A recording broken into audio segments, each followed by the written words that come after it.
Ancient civilizations like China, India, Rome, present day Italy continue to live on. Rome doesn't live on as a civilization. Rome died a long time ago. And I'll come to that why. Okay, let's continue. China considers itself as a civilization even today. India, as at least per the constitution, is a nation state. As per the constitution of India, India is not a civilization. India is a mere nation state as per our constitution. Okay, the constitution that has been imposed on India undemocratically. So, is this one of the problems? The way we are perceived and the way we project ourselves, which becomes an impediment in our growth, right? So that's the question.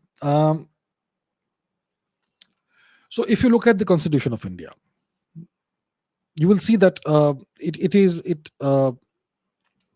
the Constitution of India defines India as India, that is Bharat and something or the other. Okay, and it does not define India as a civilization.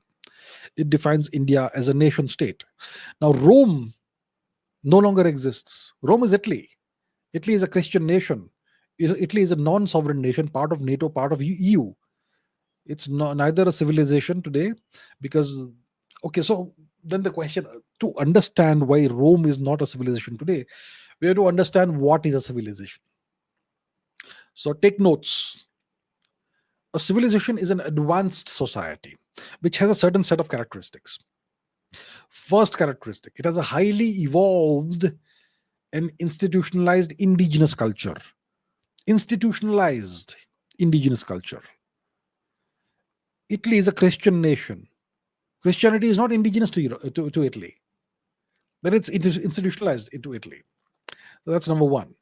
So, for example, in the Arabic nations, their culture slash religion is Islam, and that's part of the institutions. That's part of their legal system. It's part of their education system. It's part of their governance system. It's part of everything. So it's institutionalized. Now, ask yourself this about India. India's indigenous culture, the dharmic culture, is it institutionalized anywhere? Is it institutionalized in the judiciary? No. The judiciary is based on the European system, the Western system, the Western constitution, and the Western legal system. You can give it some Indian name, Bharatiya Nyaya Sanhita or whatever, but it's still a Western code of law, right? So it's not institutionalized in the judiciary.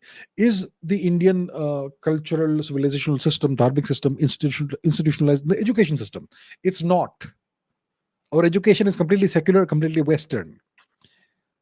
So there we have it. Even we are not a civilization today. Okay. Now you need to have laws, constitution, institutions that are grounded in, based in the indigenous culture and indigenous values, indigenous ethics, indigenous morality. We don't have any of that. We need for a civilization, for you to be a civilization, you need to have an indigenous system of governance. We have copy pasted the Westminster model from the United Kingdom, the parliamentary system, which is not suited for a country like India, for a gigantic subcontinent sized entity as India. We don't have an indigenous system of governance. We've lost it. So we don't even have that. Then you need a strong civilization, a single civilizational language. We used to have it. It was called Sanskrit. We have ditched it, right? Then you need to have a big geographical area. You need to have a powerful economy, a large military, high levels of prosperity. We have some of these. We don't have high levels of prosperity. We have a reasonably powerful military. We have a cumulatively large economy, but it has problems.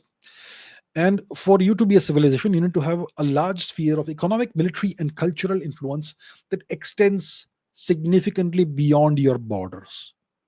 We don't have that.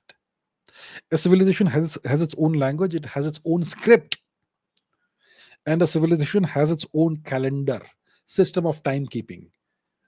We use a foreign calendar today. We use everything foreign. And a civilization is a net exporter of culture. India today is a net absorber of culture. We export nothing culturally. So you see that? You see what's happening here? When you define something properly, you will say that India is no longer a civilization today. India is culturally and civilizationally vassalized today. And the root cause multiple root causes. The constitution is a big issue.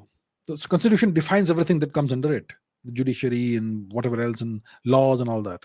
So yeah, so many issues we have today. So China a civilization in its own right?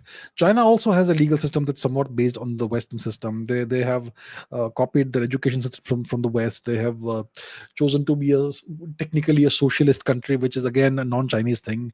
But overall, it is still very it is more indigenously civilizational than India is. China. Rome, no question, it is not a civilization. It's not even a sovereign nation. India is a sovereign nation, but India has chosen to no longer define itself as a civilization. It has chosen to throw away all the aspects of civilization it had, and it's actively deracinating its population through the education system, through the media, through the entertainment industry, through everything else, to completely forget what your culture is. So, no, India is on the way to becoming a non-civilizational entity.